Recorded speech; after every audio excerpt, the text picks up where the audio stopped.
2.0 में सभी का स्वागत है। हम लोग पढ़ रहे हैं गुलामवंश। कल की वीडियो में कुछ देखा गया था, आज की वीडियो में उस अधूरे क्वेश्चन को देखा जाएगा। साथियों, आप लोग वीडियो को पूरा देखा करिए, बहुत अच्छी प्रकार की जानकारी आपको दी जाएगी।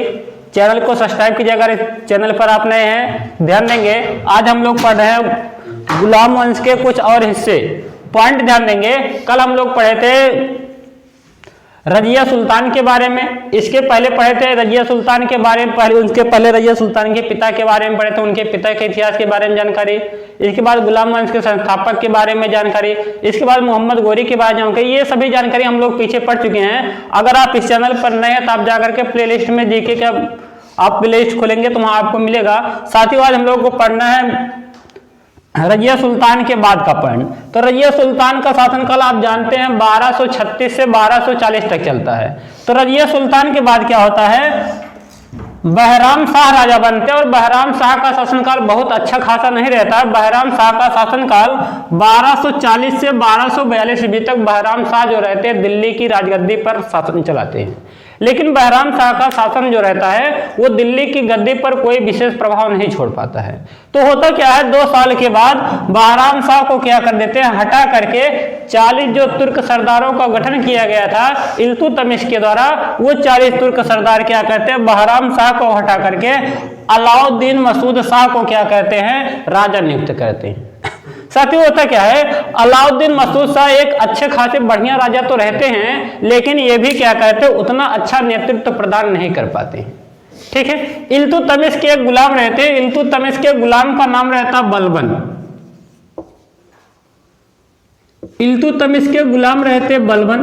तो बलबन जो होते इल्तुतमिश के जो गुलाम होते हैं वे क्या करते हैं, इनकी एक पुत्री रहती बलबन की, और वे अपनी पुत्री का विवाह जो है एक व्यक्ति से कर देते जिसका नाम रहता नसरुद्दीन महमूद, जिसका नाम रहता है। तो बलबन अपने पुत्री का जो विवाह रहता है नसरुद्दीन महमूद के साथ कर देते हैं। ऐसे में क्या होता है, अलाउद्दीन मसूद शाह जो राजा रहते हैं 1242 से 1246 ईस्वी तक, 1242 से 1246 ईस्वी तक अलाउद्दीन मसूद शाह का शासन चलता है।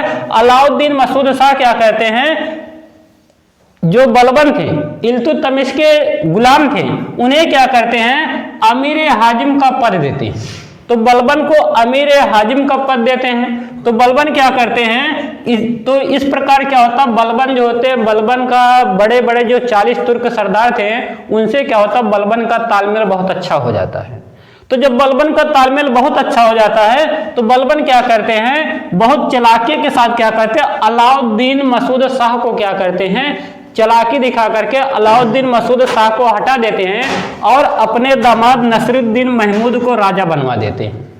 बलबन चालाकी से क्या करते हैं, अपने दामाद नसरुद्दीन महमूद को क्या करते हैं, चालाकी से राजा बनवा देते हैं। इस प्रकार क्या होता है, अलाउद्दीन मसूद शाह की राजगद्दी छिन जाती है। होता क्या है, नसरुद्दीन मसूद शाह क्या करते हैं, 1246 से 1266 ईस्वी तक, कहने का मतलब लगभग 20 सालों तक नसरुद्दीन मसूद शाह का शासन चलता है। अब नसरुद्दीन मसूद शाह का जो शासन रहता है वो बलबन के क्षेत्राधिकार में रहता है। बलबन क्या करते हैं, शासन तो नसरुद्दीन महमूद शाह का रहता है, लेकिन इसका जो देख रेख करते हैं संपूर्ण जिम्मेदारी जो लेते हैं बलबन अपने ऊपर ले लेते हैं।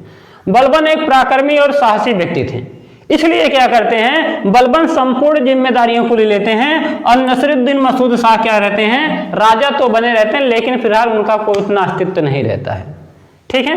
होता क्या है, बलबन अगर चाहते तो नसरुद्दीन मसूद शाह की हत्या करके राजा बन सकते थे, लेकिन होता क्या है, नसरुद्दीन मसूद शाह जो रहते हैं, नसरुद्दीन महमूद जो रहते हैं, वो बलबन के क्या रहते हैं, दामाद रहते हैं। इस कारण से बलबन इनकी हत्या नहीं करते हैं। ठीक है। बलबन जो रहते हैं नसरुद्दीन महमूद की हत्या इसलिए नहीं करते हैं क्योंकि नसरुद्दीन महमूद जो रहते हैं वो बलबन के दामाद रहते हैं। इस कारण से ये राजा के पद पर बहुत लंबे दिनों तक बने रहते हैं। होता क्या है, 1266 ईस्वी में नसरुद्दीन महमूद की किसी कारणवश मृत्यु हो जाती है बीमारी के चलते। तो जब नसरुद्दीन महमूद की मृत्यु हो जाती है तो ऐसे कंडीशन में क्या होता है, नसरुद्दीन महमूद के स्थान पर बलबन राजा बन जाते हैं। ध्यान देंगे, नसरुद्दीन महमूद एक ऐसे राजा थे जो क्या करते हैं, अपने जीवन के निर्वाह के लिए क्या करते हैं, टोपी सिल करके अपना जीवन बिताते हैं। वे क्या करते हैं, राज दरबार से एक भी पैसा जो है अपने लिए खर्च नहीं करते हैं। दिल्ली सल्तनत में एक ऐसे राजा आते हैं, ऐसे ईमानदार राजा थे, नसरुद्दीन महमूद ऐसे राजा थे जो क्या करते थे, अपने खर्च के लिए राज घराने का पैसा खर्चा नहीं किए थे। अपने जीवन निर्वाह के लिए जो भी उनको आवश्यकताएं होती थी, अपनी आवश्यकताओं की पूर्ति करने के लिए नसरुद्दीन महमूद क्या करते थे, टोपी सिलते थे और वही टोपी बेच करके अपना जीवन यापन करते थे। कभी भी इन्हें क्या था, नसरुद्दीन महमूद को ये इस बात का घमंड नहीं रहता था कि मैं राजा हूँ, जो चाहूँ ऐसा करूँ, अपने हिसाब से पैसे के खर्चा करूँ। कभी ऐसा नहीं करते थे। जो भी पैसा था वो केवल प्रजा के लिए खर्च करते थे, अपने जीवन के लिए कोई भी पैसा खर्च नहीं करते थे। इसके बाद क्या होता है, ये क्या रहते हैं, एक व्यक्ति रहते हैं मिनहाजुद्दीन। मिनहाजुद्दीन को क्या करते हैं, काजी का पद प्रदान करते हैं। और बलबन को क्या करते हैं, शिक्षण क्षेत्र का सबसे श्रेष्ठ अधिकारी नियुक्त कर देते हैं। शिक्षण क्षेत्र की संपूर्ण जिम्मेदारी और बड़ी बड़ी जो जिम्मेदारी रहती है बलबन को नियुक्त कर देते हैं। बाद में क्या होता है, नसीरुद्दीन महमूद के मरने के बाद बलबन को राजा बना दिया जाता है। जब बलबन राजा बनते हैं तो बलबन का शासनकाल 1266 ईस्वी से 1287 ईस्वी तक चलता है। साथियों ध्यान देंगे, गुलाम वंश में केवल 3 ही गुलाम थे। पहले गुलाम थे कुतुबुद्दीन ऐबक जो मोहम्मद गोरी के गुलाम थे। दूसरे गुलाम थे इल्तुतमिश। इल्तुतमिश कुतुबुद्दीन ऐबक के गुलाम थे। इसके बाद इल्तुतमिश के गुलाम थे बलबन। गुलाम वंश में केवल 3 ही व्यक्ति गुलाम थे, सभी लोग गुलाम नहीं थे। तो बलबन क्या करते हैं, बलबन का शासनकाल 1266 से 1287 ईस्वी तक चलता है। बलबन का वास्तविक नाम बलबन नहीं है साथियों, बलबन का वास्तविक नाम बहाउद्दीन था। बलबन का जो वास्तविक नाम था वो बलबन नहीं बहाउद्दीन था। अब होता क्या है, बलबन क्या करते हैं, अपना जब राज्याभिषेक बलबन का होता है दिल्ली में, तो अपने आप को क्या कहते हैं, गियासुद्दीन बलबन के नाम से अपना राज्याभिषेक करवाते हैं। जब इनका राज्याभिषेक होता है, तिलक लगता है, तो ये कहते हैं कि मैं क्या हूं, मेरा नाम गियासुद्दीन बलबन है। अपने वास्तविक नाम बहाउद्दीन के नाम से अपना राज्याभिषेक नहीं करवाते हैं, इसलिए इतिहास में इनको गियासुद्दीन बलबन के नाम से, शॉर्टकट में केवल बलबन के नाम से जाना जाता है। होता क्या है, एक रचना है शाहनामा, एक पुस्तक है जिसके लेखक है फिरदौसी। फिरदौसी जी ने लिखा है अपनी पुस्तक शाहनामा में, लिखा है कि बलबन जो थे अफरस याब के वंशज थे। अब बलबन क्या थे भाई, बचपन में बहुत छोटे थे, तभी इल्तुतमिश ने क्या किया था, इनको अपना गुलाम बना लिया था। इनको मार्केट से किसी व्यक्ति से खरीद लिया था।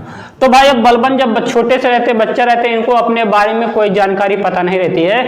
इनको ये भी पता नहीं रहता, इनको बाद में पता चलता कि मैं इनका गुलाम हूँ। नहीं तो इनको बलबन को ऐसा लगता था कि इल्तुतमिश ही इनके पिता हैं, क्योंकि इनकी देखरेख बहुत अच्छे तरीके से होती है, एक राजघराने की तरीके से होता है। इसलिए बलबन को लगता है कि मेरे पिता इल्तुतमिश, लेकिन इल्तुतमिश के मरने के बाद जब इनको राजपाट नहीं मिलता है तो इनको भाई बहुत कष्ट होता है, लेकिन फिलहाल कोई बात नहीं रहती है, ये अपने आप को धैर्य बना करके रहते हैं। बाद में जब इनको पता चलता है कि ये गुलाम है, तो होता क्या है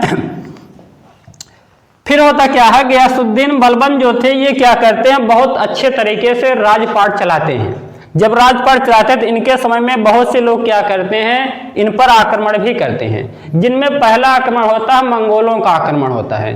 दिल्ली पर मंगोल पहली बार आक्रमण करने का प्रयास करते हैं और उस आक्रमण में क्या हो जाते हैं, मंगोलों को, बलबन जो होते हैं मंगोल को हरा देते हैं और मंगोल शासन दिल्ली से क्या होती है, मंगोल शासन दिल्ली पर अपना अधिकार नहीं जमा पाती है, बलबन का अधिकार बना रहता है। होता क्या है, बलबन ने क्या किया था, एक 2 प्रथाएं चलाई थी। एक का नाम है सिजदा, दूसरे का नाम है पोगोस।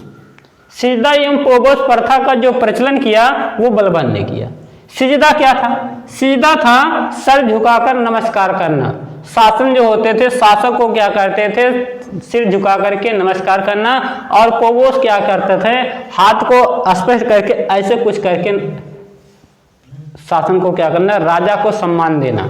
ठीक है, तो 2 प्रथाएं जो थी, सिजदा एवं पोगोस प्रथा जो थी, उसको बलबन ने चलाया था। आगे क्या हुआ, मंगोल आक्रमण से क्या किया था, बलबन ने रक्षा किया था। बाद में क्या होता, बलबन क्या रहते हैं, एक फारसी उत्सव है जिसको कहा जाता है नवरोज उत्सव। फारसी उत्सव था और ये क्या किया, नवरोज उत्सव को क्या किया, बलबन ने क्या किया, प्रारंभ करवाया। माना जाता है ये जो नवरोज उत्सव है ये पारसी धर्म का उत्सव है। नवरोज उत्सव जो है, माना जाता है कि नवरोज उत्सव पारसी धर्म का उत्सव है और ये आगे क्या होता है, बलबन क्या करते हैं, अपने दुश्मनों के प्रति लौह और रक्त की नीति अपनाते हैं। कौन सी नीति? आपसे प्रश्न पूछा जा सकता है, लौह और रक्त की नीति किसने अपनाई? तो लौह और रक्त की नीति किसने अपनाई थी? बलबन ने अपनाई थी। रक्त और लौह की नीति का मतलब है दुश्मनों के सामने कड़ाई से पालन करना, दुश्मनों से डटकर मुकाबला करना, रक्त और लौह की नीति कहलाती है।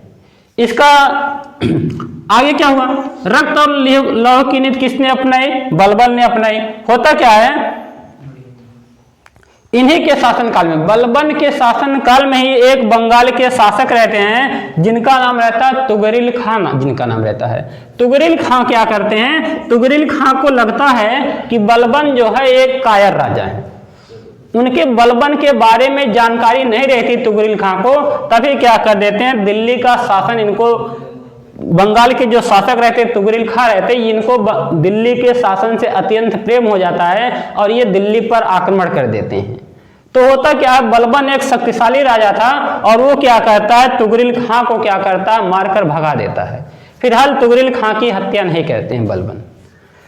होता क्या है, इसके बाद अमीर खुसरो और अमीर हसन दो व्यक्ति रहते हैं जो जिनका नाम बहुत ही प्रचलित है। अमीर खुसरो को सब लोग भली भांति जानते होंगे, ठीक है।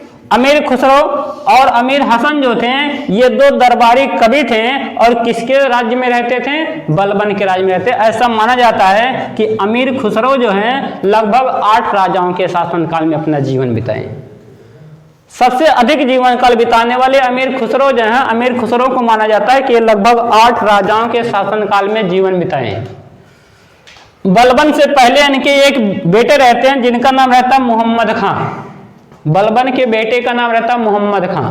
और मोहम्मद खां क्या रहते हैं, सबसे पहले अमीर खुसरो और अमीर हसन जो थे मोहम्मद खां के पास रहते हैं। लेकिन कारण क्या होता है, मोहम्मद खां मर जाते हैं, जिसके वजह से क्या होता है, अमीर हसन और अमीर खुसरो जो रहते हैं बलबन के पास वापस लौट आते हैं। मोहम्मद हसन जो रहते हैं उधर लाहौर वाले क्षेत्र में लगभग ये राजपाट चलाने का काम करते हैं, ठीक है। अमीर खुसरो का जो जन्म हुआ था वो एटा जिले में हुआ था। किस जिले में? एटा जिले में। बाद में क्या होता, 1290 ईस्वी में क्या होते हैं, बलबन की मृत्यु हो जाती है और बलबन की मृत्यु के बाद एक राजा बनते हैं जिनका नाम रहता कैकुबाद। लेकिन कैकुबाद के शासन का कोई प्रकोप गुलाम वंश में नहीं रह पाता है और इनके बाद क्या होता है, 3 वर्षों के लिए राजा बनते हैं। 1287 से 1290 ईस्वी तक शमसुद्दीन क्यूमर्स राजा बनते हैं। और शमसुद्दीन क्यूमर्स जो रहते हैं इनके एक सेनापति रहते हैं जलालुद्दीन फिरोज खिलजी। जलालुद्दीन फिरोज खिलजी शमसुद्दीन क्यूमर्स के सेनापति रहते हैं। और जलालुद्दीन फिरोज खिलजी के मन में क्या जाता है, राजा के प्रति घृणा आ जाती है और इन्हें राजपाट चलाने की इच्छा होती है। जलालुद्दीन फिरोज खिलजी को क्या होता है, राजपाट चलाने की मन में इच्छा आती है और इसी उद्देश्य से क्या करते हैं, चालबाजी से शमसुद्दीन क्यूमर्स की 1290 ईस्वी में हत्या कर देते हैं। जब जलालुद्दीन फिरोज खिलजी 1290 ईस्वी में शमसुद्दीन क्यूमर्स की हत्या कर देते हैं, तब जलालुद्दीन फिरोज खिलजी कहते हैं अब मैं एक नए वंश का निर्माण करूंगा। और क्या होता है, यहीं पर शमसुद्दीन क्यूमर्स के बाद गुलाम वंश समाप्त हो जाता है। इस प्रकार से गुलाम वंश का समाप्ति होती है और जलालुद्दीन फिरोज खिलजी वंश की स्थापना करते हैं और दिल्ली में क्या होता है, एक नए वंश की स्थापना हो जाती है जिसका नाम रहता है खिलजी वंश और गुलाम वंश का क्या हो जाता है, अंत हो जाता है। साथियों, गुलाम वंश के अंतिम राजा कौन बनते हैं? इस प्रकार शमसुद्दीन क्यूमर्स गुलाम वंश के अंतिम राजा बनते हैं। अगली वीडियो में साथ हम लोग देखेंगे खिलजी वंश का उदय कैसे हुआ, खिलजी वंश में कौन कौन से राजा बने, खिलजी वंश ने दिल्ली को क्या क्या प्रदान किया। आगे की वीडियो हम लोग कल देखेंगे। साथियों, चैनल से जुड़े रहिए। वीडियो कैसी लगी कमेंट बॉक्स में जरूर बताएं। जय हिंद साथियों।